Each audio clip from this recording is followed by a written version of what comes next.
আমি যোৱা ক্লাছত সংবিধানৰ পাতনিখিনি পাইছিলোঁ।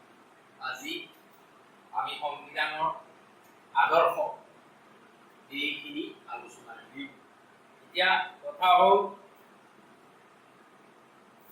সংবিধান, ভাৰতীয় সংবিধানৰ আদৰ্শ লক্ষ্য এইখিনি কি কি?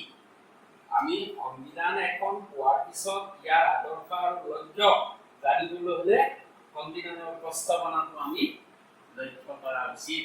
সংবিধানৰ প্ৰস্তাৱনা ইয়াত তোমালোকৰ পাঠ্যপুথিত দিয়া আছে সংবিধানৰ প্ৰস্তাৱনা, য'ত আমি ভাৰতৰ জনসাধাৰণে বুলি উল্লেখ কৰা সেইখিনি আৰম্ভ কৰিম।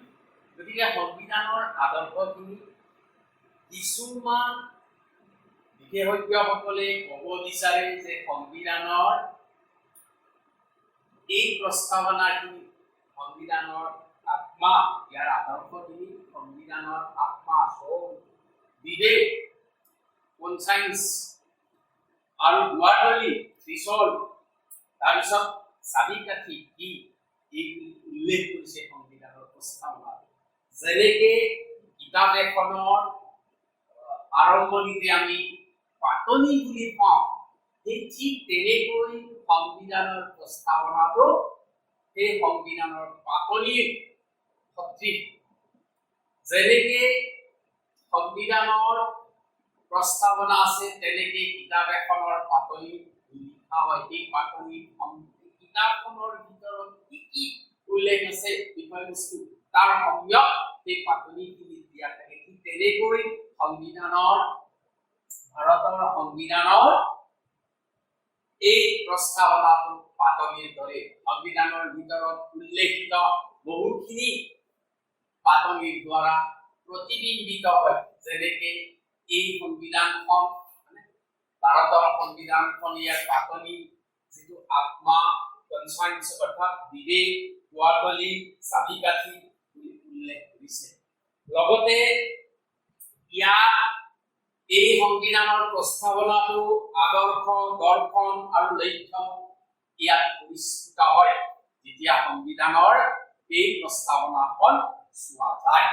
গতিকে তোমালোকৰ কিতাপত থকা এই সংবিধানৰ প্ৰস্তাৱনাটো, সংবিধানৰ প্ৰস্তাৱনা আমি ভাৰতৰ জনসাধাৰণে ভাৰতবৰ্ষক এখন সাৰ্বভৌম সমাজবাদী ধৰ্মনিৰপেক্ষ গণতান্ত্ৰিক গণৰাজ্য হিচাপে প্ৰতিষ্ঠা কৰিম বুলি দৃঢ় সংকল্প কৰি আৰু ভাৰতবৰ্ষৰ সকলো লোককে সামাজিক, অৰ্থনৈতিক আৰু ৰাজনৈতিক ন্যায়, চিন্তা, প্ৰকাশ, বিশ্বাস, ধৰ্ম আৰু উপাসনাৰ স্বাধীনতা, সমমৰ্যাদা আৰু সুযোগ বৃদ্ধি আৰু তেওঁলোকৰ মাজত ব্যক্তি মৰ্যাদা, জাতীয় ঐক্য আৰু সংগতি নিশ্চিতকাৰী ভাতৃত্বভাৱ বৃদ্ধি কৰিবলৈ আজি 1949 চনৰ 26 নৱেম্বৰ তাৰিখে আমাৰ সংবিধান সভাই গ্ৰহণ কৰা আৰু লিপিবদ্ধ কৰা এই সংবিধানখন আমি অৰ্পণ কৰিলো।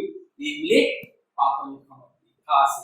আৰু এই পাতনিখনত লিখা এই প্ৰস্তাৱনাৰ ভিতৰত থকা বিশেষ গুৰুত্বপূৰ্ণ শব্দ কেইটা হ'ল, ইয়াত থকা সাৰ্বভৌম সমাজবাদী ধৰ্মনিৰপেক্ষ গণতান্ত্ৰিক আৰু প্ৰজাতন্ত্ৰ, এইখিনি প্ৰস্তাৱনাৰ মূল গুৰুত্বপূৰ্ণ শব্দ। এইখিনি আমি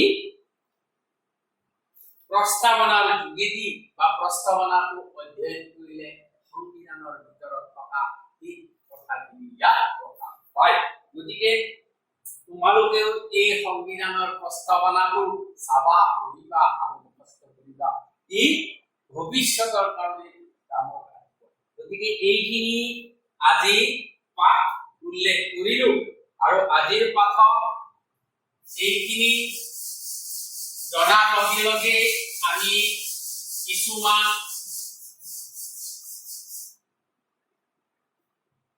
প্ৰশ্ন আমাৰ উদ্ভাৱন হয়।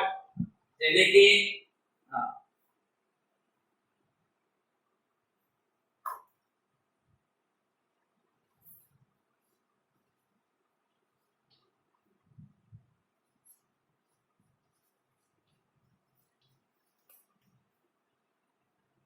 ভাৰতৰ সংবিধানৰ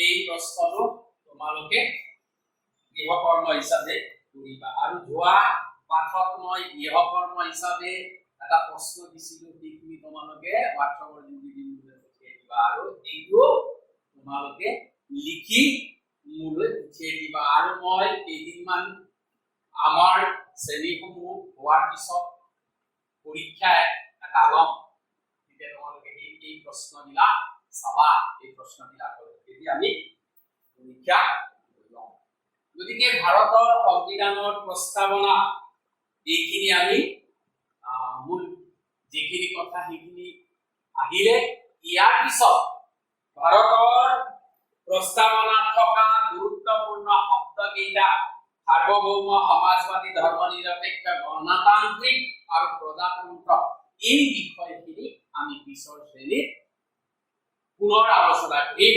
আজিলৈ আমি ইমানতে পাঠ সামৰিছো তোমালোকে এই প্ৰশ্নটো